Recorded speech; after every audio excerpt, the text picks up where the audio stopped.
সুপ্রভাত। আজ 3 অক্টোবর। সবাইকে স্বাগত জানিয়ে আজকে ব্লগটা শুরু করছি। আজ আমি যাচ্ছি পাহাড়, জঙ্গল আর নদীর এক অনবদ্য মেলবন্ধন সাতকোশিয়া টাইগার রিজার্ভের মধ্যে ছটকে এবং টিকরপাড়া নেচার ক্যাম্পগুলি ঘুরতে। সঙ্গে থাকবে আরও রোমাঞ্চকর অ্যাক্টিভিটি, তাই পুরো ভিডিওটা স্কিপ না করে দেখতে থাকুন। আশা করি ভালো লাগবে। আজ সকালেও বৃষ্টি হয়ে গেছে, এখন আকাশটা একটু পরিষ্কার আছে। আজকে আমি জার্নিটা শুরু করেছি অঙ্গুল সিটি থেকে। গতকাল আমি মন্দসরু এবং সাতকোশিয়া কুসাঙ্গা চেকপোস্ট ঘুরে অঙ্গুল সিটিতে এসেছিলাম। কালকে নাইট ওখানে স্টে করে আজকে সকালে আবার বেরিয়েছি সাতকোশিয়া টাইগার রিজার্ভের টিকরপাড়া উদ্দেশ্যে। এখানে আসার উদ্দেশ্য একটাই, অঙ্গুল ডিস্ট্রিক্টে যে সাতকোশিয়া টাইগার রিজার্ভের জঙ্গলটা আছে সেটা ঘুরে দেখব। এখানে পাম্পাসার চেকপোস্টে এন্ট্রি করিয়ে ভিতরে ঢুকতে হয়। এখন সেদিকেই যাচ্ছি। আমি কিন্তু কোনো নেচার ক্যাম্প বুকিং করে এখানে আসিনি, এসেছি শুধু এই জায়গাগুলি ঘুরে দেখব বলে। এখানেও জায়গায় জায়গায় এলিফ্যান্ট ক্রসিং জোনের বোর্ড দেখছি, যেন জেব্রা ক্রসিংয়ের মতন ব্যাপার স্যাপার। মহানদী ছত্তিশগড় থেকে প্রায় 900 কিলোমিটার প্রবাহিত হয়ে উড়িষ্যাতে এসে বঙ্গোপসাগরে পড়েছে।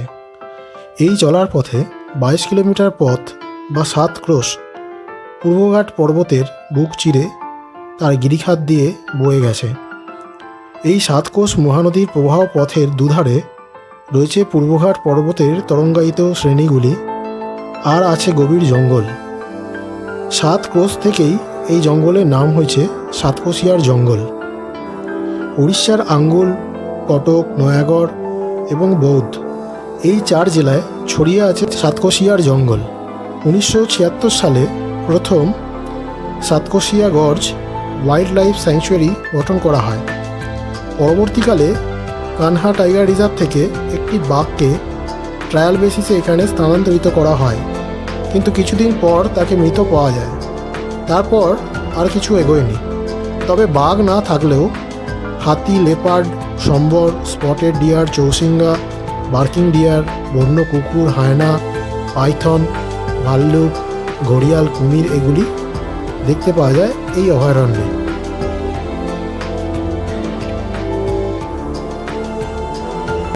পাম্পাসার চেকপোস্টে ঘটল বিপর্যয়। এখানে এসে শুনি মঙ্গলবার এখানে সব বন্ধ থাকে, এন্ট্রি দেবে না। সত্যি আমার জানা ছিল না ব্যাপারটা, পড়লাম মহা বিপদে। এত দূর এসে ফিরে যেতে হবে ভেবেই মন খারাপ লাগছে। অনেক রিকোয়েস্ট করে বুঝিয়ে সুঝিয়ে পারমিশন পেলাম প্রবেশের। এখানে প্রবেশ করতে 40 টাকা করে এন্ট্রি ফি দিতে হয় পার পারসন পার ডে। তারপর গেটে সবাইকে ধন্যবাদ জানিয়ে এগিয়ে চললাম। সত্যি ব্যাপারটা আমার জানা ছিল না যে মঙ্গলবার বন্ধ থাকে। ওরাও কিছুতেই পারমিশন দেবে না, বলছে সব বন্ধ থাকে এখানে, আজ এখানে কোনো রকম এন্ট্রি নেই। আর আমিও বাচ্চাদের মতন গো ধরে রিকোয়েস্ট করেই যাচ্ছি, অনেক দূর থেকে এসেছি, পারমিশন দিন না প্লিজ, ইত্যাদি ইত্যাদি। অবশেষে কি দয়া হলো জানি না, পারমিশন দিল। যাই হোক, ভালোই হলো। কিন্তু আজ সব বন্ধ, তাই মহানদীতে বোটিং বা ক্রোকোডাইল পার্ক এগুলো কিছুই ঘুরে দেখা যাবে না। যাই হোক, প্রবেশ করতে পেরেছি, এটাই ভালো লাগছে। আর ভিতরে প্রবেশ করে মনটা ভরে গেল। রাস্তার দুপাশে খালি শালের জঙ্গল। এত শাল গাছ একসঙ্গে কখনো দেখিনি। নিজেকে যেন বিশেষ সেলিব্রিটি বলে মনে হচ্ছে, যেন আমাকে দেখবে বলেই এই গাছগুলি দীর্ঘ সময় ধরে এইভাবে অপেক্ষা করে দাঁড়িয়ে আছে রাস্তার দুপাশে। এই জায়গায় বাঘের সতর্কবার্তা দেওয়া আছে, হয়তো বাঘও আছে, তবে যতটা শুনেছি লেপার্ড আছে, রয়্যাল বেঙ্গল টাইগার নেই এখানে। যাই থাক, চোখ কান খোলা রেখেই যেতে হবে। তবে ভাগ্য আমার অত ভালো নয় যে বাঘ ভাল্লুক দেখতে পাবো। গতকাল যে সাতকোশিয়া কুসাঙ্গা এন্ট্রি পয়েন্টে গেলাম, ওখানেও তো অত ঘন জঙ্গল ছিল, একটা হরিণও দেখতে পেলাম না। বাঘ হাতি তো দূরের কথা।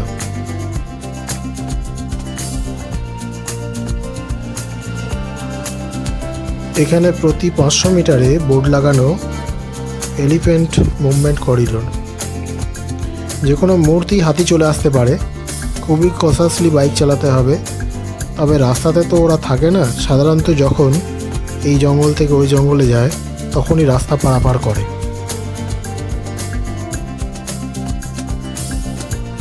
আমার জঙ্গলে ঘোরার তেমন অভিজ্ঞতা নেই।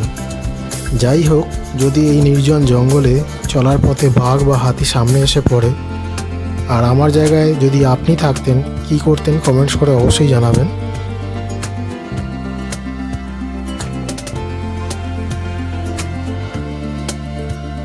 এখানে উড়িষ্যা গভর্নমেন্টের তত্ত্বাবধানে অনেকগুলি নেচার ক্যাম্প তৈরি হয়েছে, যেমন ছোটকেই, টিকরপাড়া, বাঘামুন্ডা, পূর্ণাকোট, তারাভা ইত্যাদি। এগুলো আগে থেকে অনলাইনে বুকিং করতে হয়। প্রকৃতির মাঝে এই নির্জন প্রান্তরে 2-1 দিন কাটানোর অভিজ্ঞতা অবশ্যই মনে রাখার মতন হবে। আমি একা এসেছি, আগে থেকে কোনো বুকিং নেই, কিন্তু এখানে এসে এই জঙ্গলের ভিতরে এত শান্তি অনুভব করছি যে বলে বোঝাতে পারবো না। তাই আমি ভাবছি নেক্সট আবার যদি আসি তাহলে এই নেচার ক্যাম্পগুলোতেই উঠব, প্রাণ ভরে উপভোগ করে যাব প্রকৃতির এই নির্জনতা। ভাবতেও বেশ রোমাঞ্চ লাগছে যে রাতের অন্ধকারে এখানে থাকার অনুভূতিটা কেমন হবে।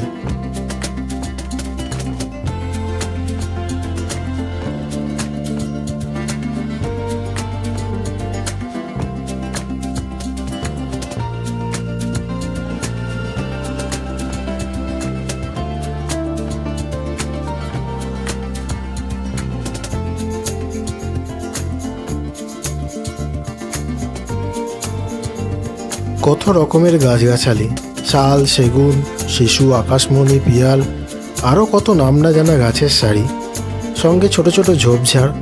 অরণ্যের এই প্রকৃতি মুহূর্তেই একাকিত্ব নাশ করে দিচ্ছে। আমি একা একবারও মনে হচ্ছে না। সত্যি মন ভালো করে দেওয়ার মতো পরিবেশ। যার জীবনে যত দুঃখ ক্লেশই থাকুক না কেন, এই গহীন বনে একবার আসলে মনের যত দুঃখ গ্লানি আছে মুহূর্তেই মুছে যাবে আর নিজেকে এক নতুন মানুষ রূপে উপলব্ধি করবে। সত্যি অপূর্ব লাগছে এই পথে চলতে।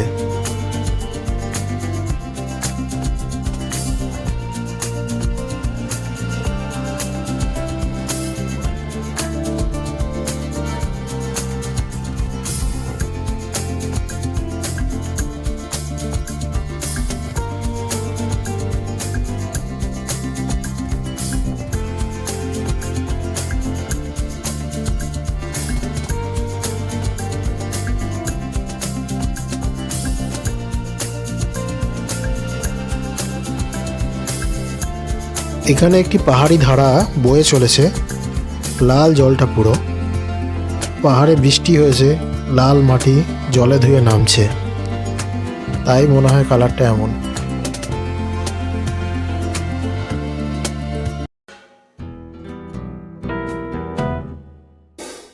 সাতকোশিয়া কিভাবে আসবেন? আমি কলকাতা থেকে বাইক নিয়ে এখানে এসেছি। পুরী, দারিংবাড়ি, মান্দাসরে ঘুরতে ঘুরতে এখানে এসে পৌঁছেছি। তবে কেউ যদি ট্রেনে আসতে চান তাহলে অঙ্গুল, কটক আর ভুবনেশ্বর এই 3 জায়গা থেকেই এখানে আসতে পারেন। সেক্ষেত্রে স্টেশন থেকে আপনাদের গাড়ি বুকিং করতে হবে এই জায়গাগুলি ঘোরার জন্য। এই জঙ্গলে থাকার ব্যবস্থা বলতে আছে উড়িষ্যা ইকো ট্যুরিজমের উদ্যোগে তৈরি হওয়া কিছু নেচার ক্যাম্প, যেগুলি অনলাইনে বুকিং করতে হয় আগে থাকতে। দুজনের ফুডিং এবং লজিং নিয়ে পড়ে প্রায় 3200 টাকা মতো। আপনারা চাইলে এখানে এক এক দিনে এক একটা নেচার ক্যাম্পের বুকিংও করতে পারেন আর এক একটা নতুন নতুন পরিবেশের মজা নিতে পারেন।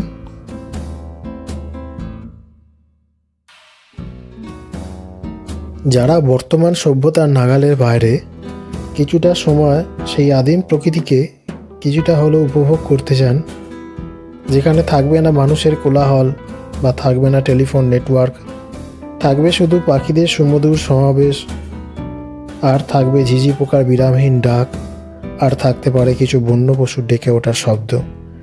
এই সব উপভোগ করতে হলে এখানে আসতেই হবে। পাহাড় জঙ্গল উপভোগ তো হলো, মহানদীর গর্জে নৌকা বিহার সেটাও স্বর্গীয় সুখের চেয়ে কম কিছু নয়। শান্ত নির্জন পরিবেশে দুপাশে পাহাড়ের বুক চিরে বয়ে চলেছে মহানদী, আর সেই নদীতে নৌকা বিহারের সুখ নিতে হলে আসতেই হবে সাতকোশিয়া।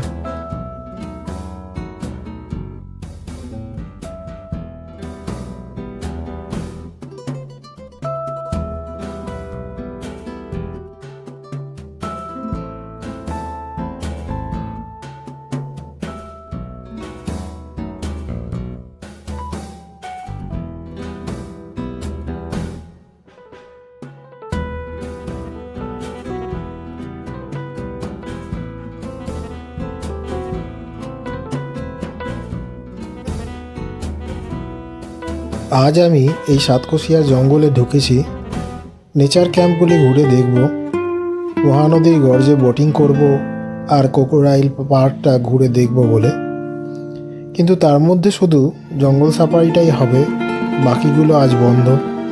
খুব ইচ্ছা ছিল বোটিংটা করার, সেটা হবে না ভেবে মনটা খুব খারাপ লাগছে। যাই হোক, এখন নেচার ক্যাম্পগুলি একটু ঘুরে নিই। প্রথমেই চললাম ছোটকেই নেচার ক্যাম্পের পথে। এদিকে যেতে গিয়ে একটি পাহাড়ি ধারা বয়ে চলেছে দেখতে পাচ্ছি, স্থানীয় মানুষজন স্নানও করছেন, বেশ ভালো লাগলো। এখনও 3.5 কিলোমিটার রাস্তা বাকি আছে। এদিকে লাল মাটির রাস্তা, পাকা রাস্তা নেই, দুদিকে জঙ্গল আর মাঝখানে লাল মাটির রাস্তা। এদিকে প্রকৃতি অসাধারণ, এক অদ্ভুত নিস্তব্ধতা যা মনকে স্নিগ্ধ করে দেয়। জঙ্গলের ফাঁক দিয়ে পাহাড়ও দেখা যাচ্ছে, অসাধারণ অনুভূতি এই পথে চলার।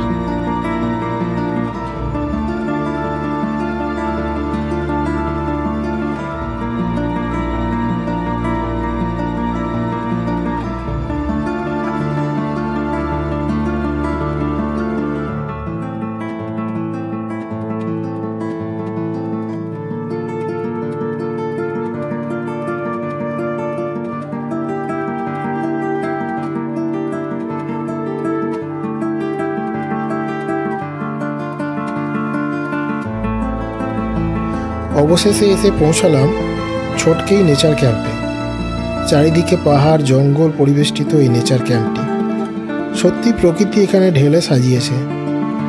দিনের বেলাতেও এক অদ্ভুত নিস্তব্ধতা। এই নির্জন প্রান্তরে এসে দুদণ্ড দাঁড়াতেই মন মুগ্ধ হয়ে যাবে।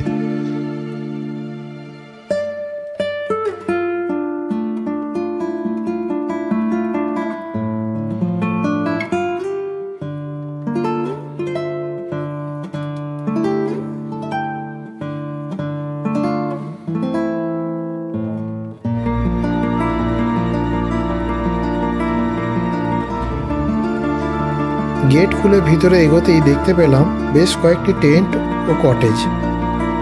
টেন্টগুলির পিছনেই পাহাড় আর জঙ্গল। সত্যি এখানে একটা দিন কাটাতে ইচ্ছা করবে। পরের বার আসলে অবশ্যই এখানে একটা দিন কাটিয়ে যাব।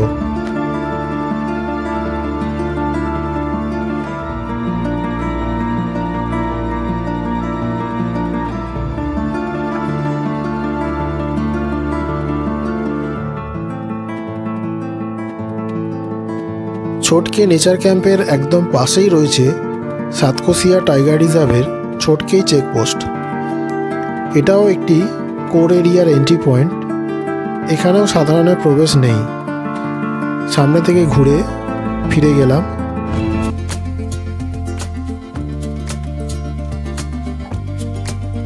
এরপর এগিয়ে চললাম টিকরপাড়ার দিকে।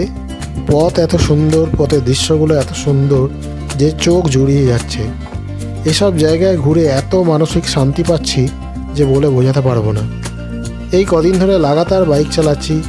এখনও পর্যন্ত প্রায় 1300 কিলোমিটার বাইক চালানো হয়ে গেছে, কিন্তু সেই তুলনায় শরীরের ক্লান্তি ততটা ফিল করছি না। সবটাই সম্ভব হচ্ছে এখানকার প্রকৃতির প্রভাবে, যা মানসিক ও শারীরিক ক্লান্তি ভুলিয়ে সৃষ্টি করছে এক নতুন উৎসাহ ও উদ্দীপনা।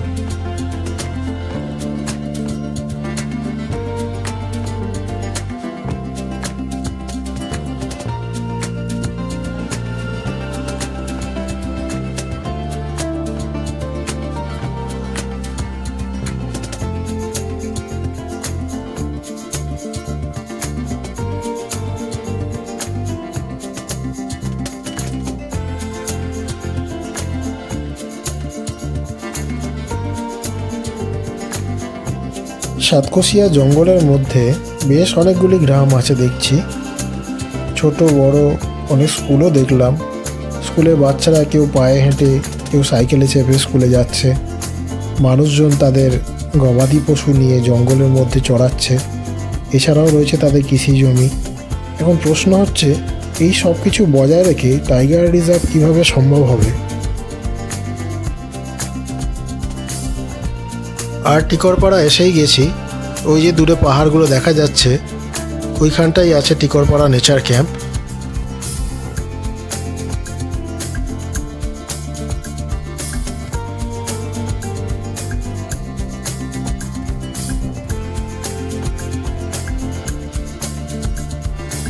দেখতে দেখতে পৌঁছে গেলাম টিকরপাড়া। আমার সামনেই মহানদী বয়ে চলেছে। এখানে এসে পরিচয় হলো এই দাদার সঙ্গে। তার নাম উমা। জিজ্ঞাসা করলাম বোটিং হবে কি না। উনি বললেন হ্যাঁ, ওনার একটি ডিঙি নৌকা আছে, তাতে করে ঘুরিয়ে দেবেন। সত্যি এই গোটা রাস্তাটা খুব আফসোস করছিলাম, আজ মঙ্গলবার, এখানকার সরকারি যে বোটিং আছে তা বন্ধ। আমার আর মহানদীতে বোটিংয়ের মজাটা আর উপভোগ করা হবে না। কিন্তু রাখে হরি তো মারেকে। দাদার সঙ্গে দরদাম করে চড়ে বসলাম ওনার এই ছোট্ট ডিঙি নৌকাতে। উঠতে গিয়ে বেশ টলমল করছিল। জিজ্ঞাসা করলাম মাঝ নদীতে উল্টে যাবে না তো? গেলে আর রক্ষা নেই, একেবারে কুমিরের পেটে। দাদা অভয় দিয়ে বললেন মাঝখানটায় বসতে। তারপর আরও একজন মাঝি ভাই এলেন। দুজনে মিলে আমায় নিয়ে চলল মহানদীর গর্জে। মহানদী সত্যিই মহানদী। কি তার রূপ!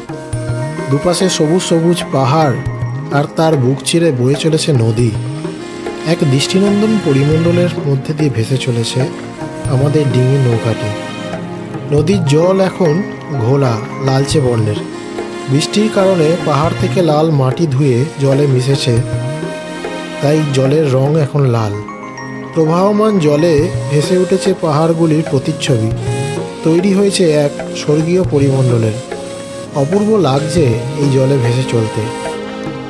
সে এক অদ্ভুত মনের তৃপ্তি অনুভব করছি, বলে বোঝাতে পারবো না। এখানে আসার আগে পর্যন্ত অনিশ্চিত ছিল এই নৌকা বিহার।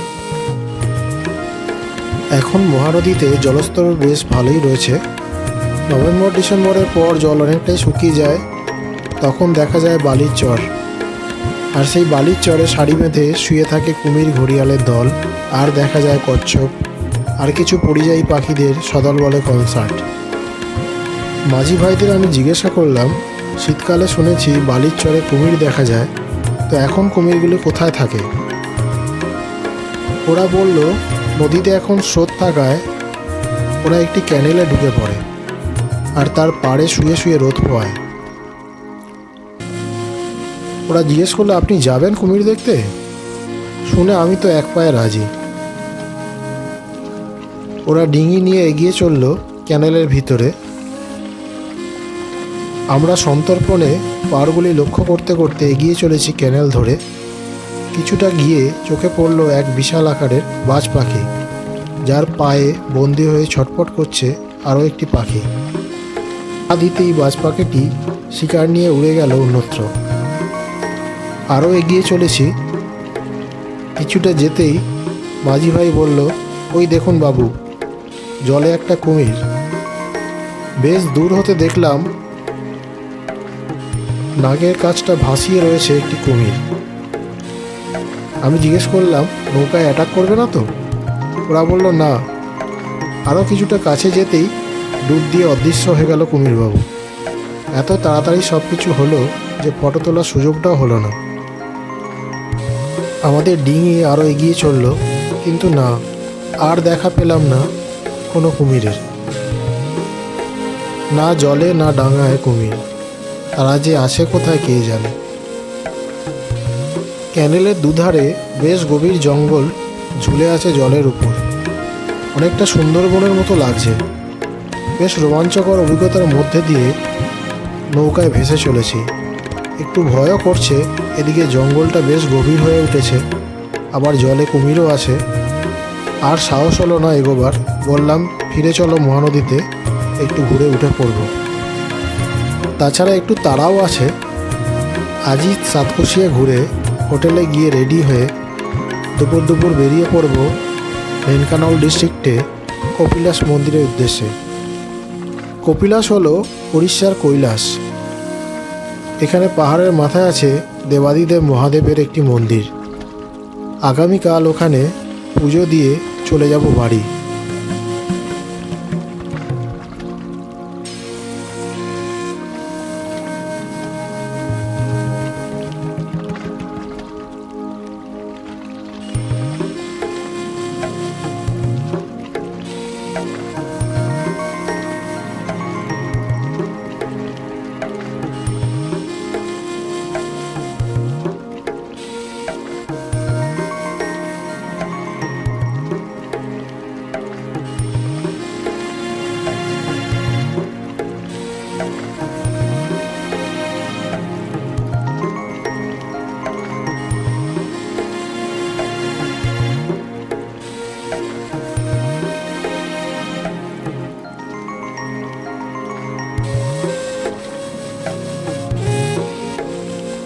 এদিকে বেরোবার তাড়া আছে, তাই আর বেশি ঘোরাঘুরি করলাম না মহানদীতে। তাও প্রায় 1 ঘন্টা ঘুরিয়ে আমাদের ডিঙি এসে দাঁড়ালো পাড়ে উঠে ধরে যেন প্রাণ ফিরে এলো। সত্যিই এক রোমাঞ্চকর অভিজ্ঞতার সাক্ষী রইলাম আজ। সারা জীবন মনে থাকবে এই দিনটির অভিজ্ঞতা। জীবনের শেষ বেলা কতটা ধনী বা দরিদ্র থাকবো জানি না, কিন্তু জীবনের সঞ্চিত এই অভিজ্ঞতাগুলি সম্পূর্ণটাই আমার নিজস্ব, কেউ কেড়ে নিতে পারবে না। যেগুলি রোমন্থন করে বারবার আমি আনন্দিত হব, উচ্ছ্বাসিত হব।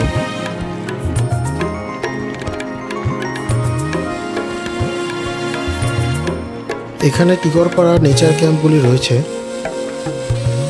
সামনে মহানদী আর পিছনে পাহাড় আর জঙ্গল। উড়িষ্যা ইকো ট্যুরিজম এই নেচার ক্যাম্পগুলি এত অপূর্ব নৈসর্গিক পরিমণ্ডলে নির্মাণ করেছে যে না দেখলে বলে বোঝানো যাবে না। এই সুন্দর পরিবেশে একটি দিন কাটানো অভিজ্ঞতা নিঃসন্দেহে ভালোই হবে। নেক্সট আবার যখন আসবো আমি এখানেও কাটিয়ে যাব একটি দিন। ভিডিওটা কেমন লাগলো অবশ্যই কমেন্টস করে জানাবেন। ভালো লাগলে লাইক করুন, বন্ধুদের সঙ্গে শেয়ার করুন। ভালো থাকবেন, ধন্যবাদ।